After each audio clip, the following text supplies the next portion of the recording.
Дін дүниедегі әрбір жан иесінің өмір сүру үлгісі, екі дүниеде де бақытты болуға жетелер нәзік жол. Дәстүр әр ұлттың, халықтың діні мен сеніміне, тұрмыс тіршілігіне, ұлттық құрылым ерекшелігіне сәйкес ғасырлар бойы жинақталып, өмірдің өзі туғызған ғұрыптардың жиынтығы.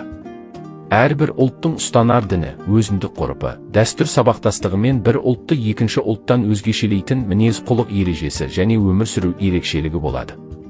Ел болып қалыптасу үшін бірқатар тіректердің болуы қажет, яғни діні, тілі, жері, тарихы, ұлттық тағамы, ұлттық салт дәстүрлері мен әдет-ғұрыптары.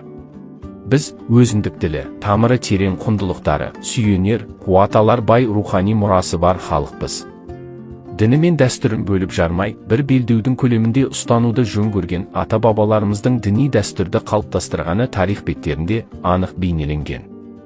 Ата-бабадан аманат болып жеткен сол дәстүрлердің бір парасы сан ғасырлардан бері ұласып келе жатқан ұғым ұстанымдар болса, ал басым бөлігі асыл діннің әсерінен пайда болған дағдылар.